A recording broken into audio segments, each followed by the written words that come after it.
Merci de nous rejoindre sur E-Télé, mesdames et messieurs. Bonjour, bienvenue dans ce journal. Plus de 114 milliards de francs CFA vont être débloqués par le gouvernement pour atténuer les effets du coronavirus. Une décision saluée par les opérateurs économiques et autres bénéficiaires.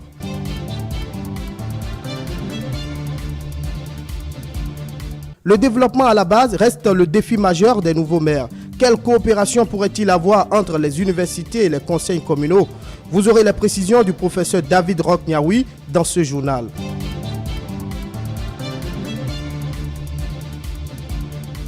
La comparution du policier Derek Chauvin qui a donné la mort à l'Afro-Américain George Floyd ne semble pas apaiser les nombreux Américains engagés dans la lutte contre le racisme. Le point en fin d'édition. Voilà pour le sommaire.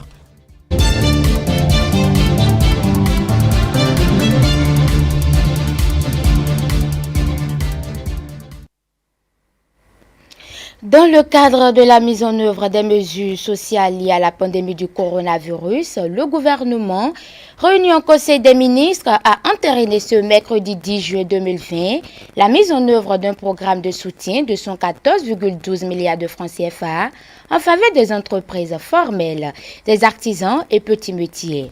On retrouve le ministre Alain Orunla pour plus de précisions. Apparue en décembre 2019, cette crise sanitaire s'est rapidement muée en une crise économique mondiale.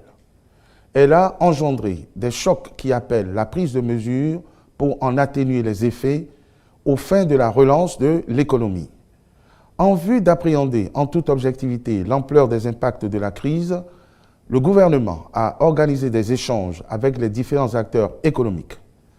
Il ressort de cette démarche participative que plusieurs agents économiques sont affectés, notamment les artisans, les entreprises ainsi que les ménages pauvres et extrêmes pauvres.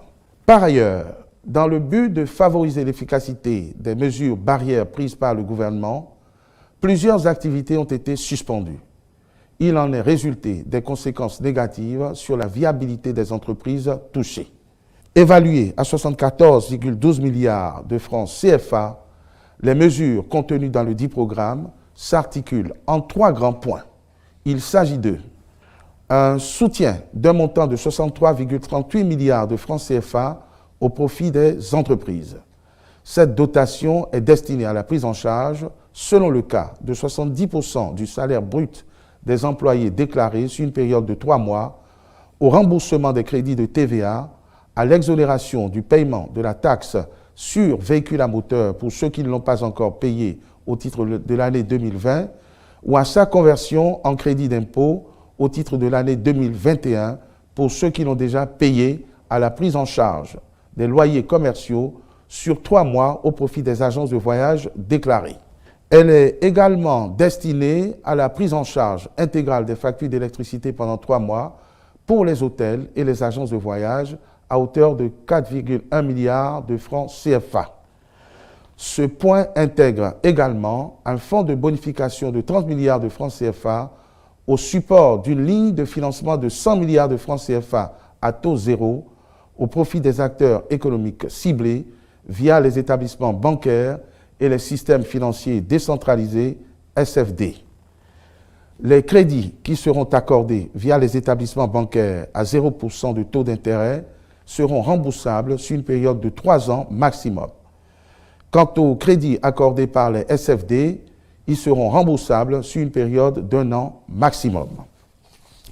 Un appui de 4,98 milliards de francs CFA destiné aux artisans et ceux exerçant de petits métiers. Il prend en compte 55 000 personnes de ces catégories, activités telles que coiffure, couture, soudure, menuiserie, petites vendeuses, etc., qui se sont inscrites sur la plateforme digitale ouverte à cet effet, ainsi que dans les mairies et centres de promotion sociale. Une subvention de portée générale qui s'applique à tous les citoyens sur les tarifs de l'électricité et d'eau pour un montant de 5,76 milliards de francs CFA. À tout ceci s'ajoutera une subvention particulière au profit des pauvres et extrêmes pauvres dès la fin de l'opération de leur identification qui est en cours. Grande est la satisfaction des opérateurs économiques à l'annonce de ce programme de soutien au secteur productif. Quelques-uns rencontrés apprécient la décision. Ils sont au micro de Mathilde Sabi, Stanislas Atadéon et Semiat Yessoufou.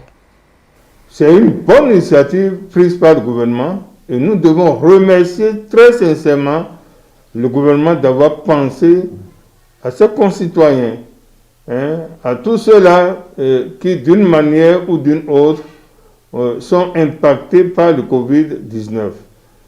J'en fais une très bonne appréciation et je dis satisfaction au gouvernement du Bénin. Mes impressions ne peuvent qu'être de bonnes impressions, dans la mesure où cet événement a impacté beaucoup d'entreprises, surtout les entreprises artisanales. Et l'intention était que le gouvernement n'était pas sensible face à cela en ce qui concerne les artisans. Mais avec ces informations, nous venons de constater que le gouvernement a pris les taureaux par les cornes et ça ne peut que nous réjouir. Sinon, réellement, ça a impacté le secteur de l'artisanat et je pense qu'avec ça, ça va relever un temps soit peu la pente. Et je pense que c'est une bonne chose. C'est une bonne chose.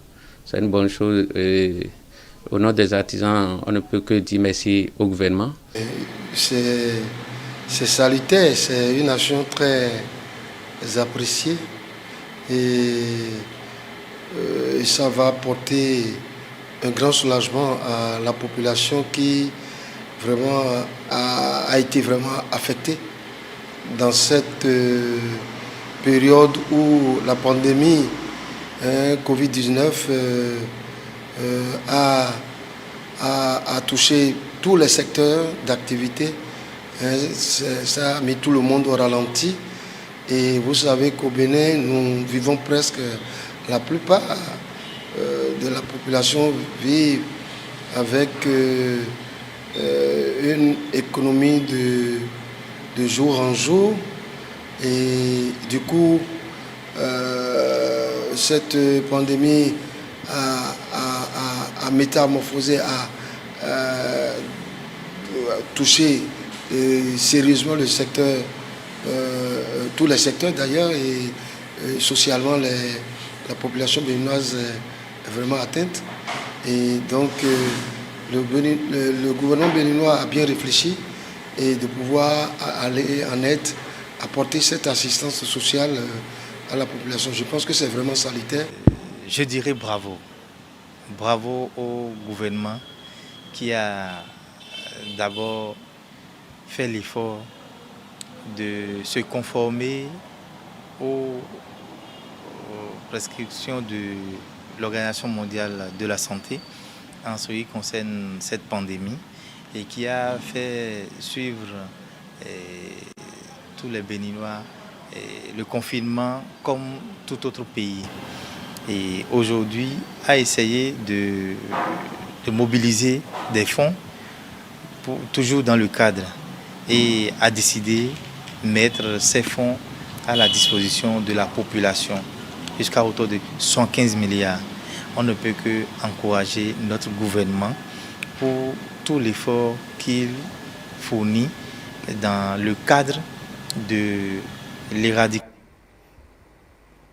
Les entreprises formelles, les artisans et les petits métiers de service de l'informel, ainsi que les personnes vulnérables, sont les potentiels bénéficiaires de ces mesures sociales. Les citoyens rapprochés saluent cette décision du gouvernement. On les écoute. C'est une décision absolument salutaire et salvatrice qui pourra quand même accompagner le Béninois que nous sommes à pouvoir réellement souffler un coup. Si le gouvernement décide de nous aider, c'est une grande joie pour nous. Surtout nous, conducteurs de taxi-moto, avant de trouver à manger, c'est vraiment difficile. Dieu va l'aider dans sa gouvernance et tout ce qu'il fait pour le Bénin, les ancêtres vont le bénir pour cela. Nous ne pouvons que prier pour lui. Il vient calmer nos pleurs. La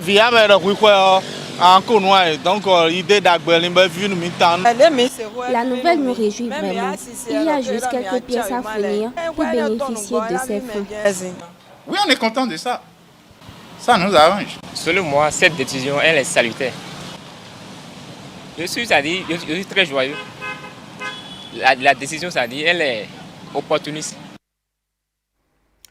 3 structures non gouvernementales étaient ce mardi 9 juin 2020 au ministère de la Santé pour faire don de matériel médicaux. Objectif, accompagner les autorités béninoises dans leur politique de lutte contre la pandémie du coronavirus. La cérémonie a été présidée par le secrétaire général du ministère de la Santé, Alimoroba Tchabi. Suivons le compte-rendu avec Romari Dossa et Paul Estessa aussi. Des dons de matériel sanitaire pour la lutte contre la pandémie du coronavirus. Le gouvernement en reçoit encore. Ce lot de dispositifs sanitaires offert par Web Fontaine Bénin est composé entre autres de 15 concentrateurs médicaux d'oxygène, de 450 kits de connexion pour les concentrateurs et de 30 000 masques de protection. Les concentrateurs d'oxygène constituent pour nous une des meilleures options de lutte contre la maladie. Son utilisation ne se limitera pas au traitement des malades de la Covid uniquement et pourront continuer à sauver des patients atteints d'autres pathologies respiratoires après que la pandémie sera passée. Quant aux dons faits par la Banque Atlantique Bénin, on y retrouve 500 seboses non stériles, 10 pots diploïdes de calcium, 4500 sachets poubelles, 10 tables de consultation, 2 lits d'hospitalisation et de matelas semi-durs en cuir. Au nom de la Banque Atlantique du Bénin, je vous saurai gré de recevoir ces équipements au titre de notre contribution aux efforts de lutte du gouvernement contre le Covid-19. Des compresses, de l'alcool, de l'eau de javel, de perfuseurs et des masques chirurgicaux, ce sont entre autres les dons faits par DHL Bénin. C'est à la fois un honneur et un devoir d'être là et de contribuer aux efforts et de lutte du gouvernement parce que c'est une pandémie qui n'a épargné ni les hommes ni les nations. Et donc nous faisons notre part en venant très humblement remettre ce lot pour ainsi contribuer à la lutte contre la pandémie. Le secrétaire général du ministère de la Santé rassure ses donateurs de l'usage efficient qui sera fait de ces dons. Je voudrais donc, au nom du gouvernement et du ministre de la Santé, vous remercier très sincèrement pour votre contribution importante dans la réponse contre la Covid-19 et vous assurer que les équipements que vous venez de nous donner et les masques que vous venez de nous donner seront utilisés à bon escient pour améliorer la prise en charge des patients, réduire sensiblement la mortalité, la létalité de cette maladie au Bénin et arriver à rompre la chaîne de propagation du Covid-19. À l'unanimité, ces donateurs félicitent le gouvernement pour la dextérité et la clairvoyance dont il fait preuve dans la gestion efficace de la pandémie de la Covid-19. Pour eux, la prescription anticipée des mesures sanitaires adaptées au contexte et à l'environnement socio-économique du Bénin a permis de contenir l'expansion du virus dans notre pays. Aussi permet-il d'éviter la panique générale au sein de la population. L'ambassade de l'Allemagne a également fait don d'un lot de dispositifs de lavage de mains à l'Association nationale des communes du Bénin dans le cadre de la riposte contre le coronavirus. La remise de dons a eu lieu ce mardi au siège de l'ANCB, Cisa Calavi. Suivez le compte-rendu de Mathilde Sabi. 185 dispositifs de lavage de mains et 300 bidons de 5 litres de savon liquide. C'est le don qu'a fait l'ambassade de l'Allemagne à l'Association nationale des communes du Bénin. Ces dispositifs sont destinés aux communes, principalement aux lieux publics ainsi que les écoles pour contrer la propagation du coronavirus. Qu'est-ce qu'on fait avec eau et hygiène? Toujours, on essaye de couper le voie de transmission des maladies, y compris le corona. Donc, on a vraiment un sujet réel. Ici, à côté de nous, on peut penser, on a ça à droite, à gauche déjà. Mais ce n'est pas vrai. C'est de superficie et sur le terrain, surtout, ça manque. Et dans les communes, sur les lieux publics, ça manque. De tout le monde, aujourd'hui, la santé est dans nos mains.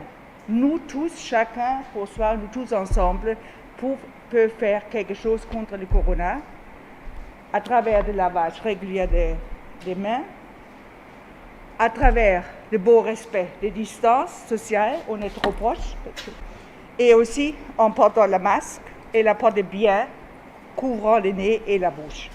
Ça glisse de temps en temps, donc c'est pas toujours facile. Luc Setonji Atropo, président de l'Association nationale des communes du Bénin ANCB, a témoigné sa gratitude envers les donateurs et a promis que ces dispositifs seront utilisés à bon escient. Vous l'avez si bien reconnu, la gestion qui a été faite au Bénin pour limiter les dégâts est une gestion à saluer. Parce que l'implication du premier des Béninois, notamment le chef de l'État, avec la volonté affichée du ministre de la Santé et des différents cadres chargés de travailler à nous sécuriser, cette implication d'usage nous a apporté la preuve que lorsqu'on est organisé, lorsqu'on est sérieux, on peut sortir des choses inimaginables. Au nom du bureau de l'ANCB, je voudrais vous remercier. Je voudrais vous rassurer que les dispositifs de lavage que vous nous offrez aujourd'hui seront utilisés à bon escient. Et rassurez-vous que nous ferons en sorte qu'au fur et à mesure que nous recevons les dons, que l'impact soit visible en ce qui concerne les lieux publics et surtout, je mets l'accent sur les écoles parce que nos enfants ont besoin d'être sécurisés. Je suis très confident que les 38 communes vont faire la meilleure utilisation de ce qu'on va leur remettre dans notre lutte commune contre ce virus. Ce don de l'ambassade de l'Allemagne entre dans le cadre du projet eau et assainissement. Deux spots de sensibilisation ont aussi été réalisés à cet effet. Les maires des 117 communes sont déjà officiellement entrés dans leurs fonctions. Leur premier adversaire est le sous-développement de leurs communes respectives. Pour le combattre, il faut nouer des coopérations visant à développer le territoire, tant scientifiquement qu'économiquement. Quelle coopération pourrait-il avoir entre les universités et les conseils communaux? La question a été posée au professeur David Nyahoui, qui est revenu sur les défis de la 4e mandature. Sandra Fadei, Semiati Soufou. Les 117 maires et leurs adjoints sont officiellement installés pour une durée de 6 ans. Des années d'attente, mais surtout de grands défis à relever. Ce n'est pas parce que l'État central est insuffisant qu'il va falloir considérer que les mairies vont prendre le relais. Non, c'est une continuité. D'ailleurs, c'est une manière de dire aux communautés qui sont les mairies, communes, etc., de continuer au plan local ce que l'État central fait. Les maires doivent s'impliquer davantage et le premier défi, c'est la réalisation totale de ce PAG par le gouvernement. La décentralisation reste un transfert de pouvoir de l'État vers des personnes morales du droit public. Une mutualisation que le professeur Roch David Nyahoui juge plus utile entre communes et universités. Il est bien possible que les communes instituent un genre de partenariat avec des facultés, notamment la faculté de droit, pourquoi pas, et que les conseillers soient formés, recyclés sur des textes. Et qu'on leur explique par exemple beaucoup de choses, pourquoi pas. Je trouve que cette coopération dépendra maintenant de la bonne volonté donc des mairies. Et si on veut impliquer davantage l'université dans la gestion de l'administration locale, je crois que c'est le moment ou jamais de dire vraiment il y a des ressources là-bas, il faut qu'on aille les chercher.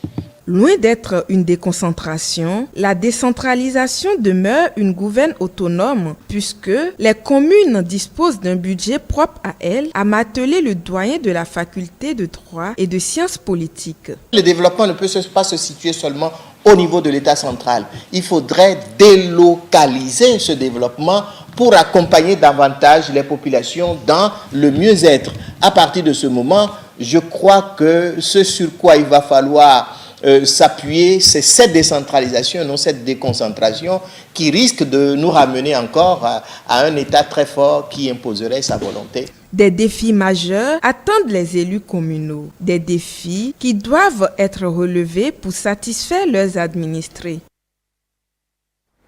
Le directeur de cabinet du ministre de l'Agriculture, de l'Élevage et de la Pêche a procédé ce mercredi 10 juin 2020 au lancement de proximité de la campagne agricole 2020-2021. C'est l'Agence territoriale de développement agricole Borgou, suite Donga Colline, qui a abrité les manifestations. Rolini Djaito, Makekapo. Accès des produits agricoles au marché, défis et stratégies. C'est le thème retenu pour la campagne agricole 2020-2021 lancée par le ministère béninois de l'Agriculture, de l'Élevage et de la Pêche en avril 2020. Aujourd'hui, 10 juin 2020, c'est la commune de Parakou qui accueille la phase de proximité consacrée au pôle de développement agricole numéro 4. Cette année, la campagne est marquée par le contexte particulier du moment, la crise sanitaire causée par la COVID-19 et ses conséquences sur le secteur agricole. Pour faciliter l'accès au marché de nos produits agricoles, le MAEP a engagé à travers ses structures décentralisées et déconcentrées plusieurs chantiers pour appuyer et accompagner les diverses catégories d'acteurs des filières agricoles au niveau des différents pôles. Pour le thème spécifique qui nous rassemble cette année, l'approche basée sur l'agriculture contractuelle en cours d'harmonisation améliore déjà significativement la mise en marché des produits comme le riz, le maïs, les produits maraîchers, ce qui entraîne de meilleurs revenus pour les exploitations familiales. Le pôle de développement agricole numéro 4 comporte 3 départements, à savoir le Borgou Sud, la Donga et les collines. Il représente plus de 40% du territoire national et contribue de façon remarquable au développement du secteur agricole de notre pays. Ce pôle a particulièrement contribué à hauteur de 78% à la production nationale de noix brutes de cajou au cours de l'année 2019. Il n'est un secret pour personne que notre pays ne peut se développer en marge du secteur agricole, qui en constitue le moteur essentiel. Depuis quelques années, le secteur agricole béninois a connu une restructuration institutionnelle et dans ce cadre, des produits ont été ciblés pour réduire les importations alimentaires et pour porter les produits locaux sur le marché international. C'est vrai qu'il faut produire en quantité, mais surtout produire en qualité pour assurer la compétitivité de nos produits agricoles sur les marchés.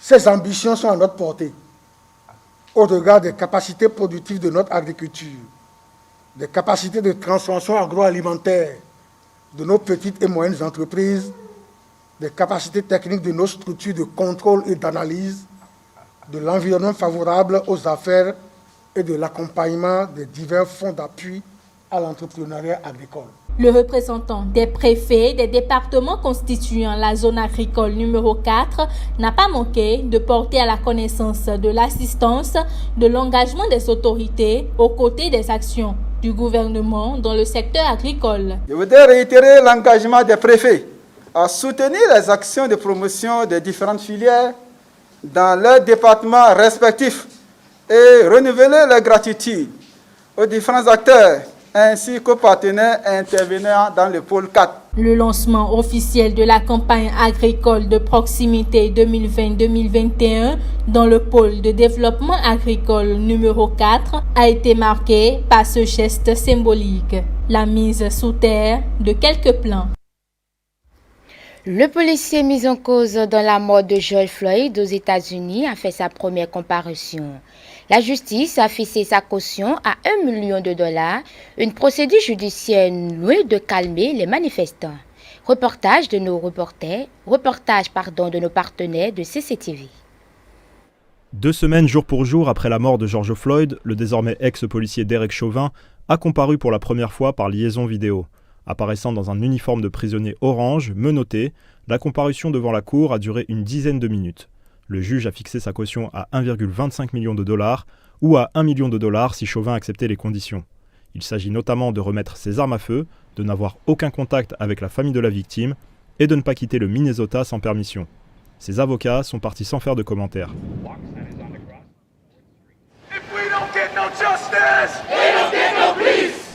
Mais les manifestants, eux, ont fait entendre leur voix dans tout le pays. Pour nous, la justice pour George Floyd n'est pas une simple accusation, nous avons besoin d'une condamnation, car l'accusation ne signifie pas une condamnation. Nous voulons qu'il soit condamné de la manière la plus ferme qui soit. George Floyd est mort il y a 2 semaines jour pour jour. Chauvin a été filmé appuyant son genou sur le cou de Floyd pendant près de 9 minutes. 3 autres policiers ont également été accusés de complicité dans la mort de George Floyd. Derek Chauvin ainsi que les autres officiers comparaîtront le 29 juin. C'est la fin de cette édition. Merci de nous avoir suivis.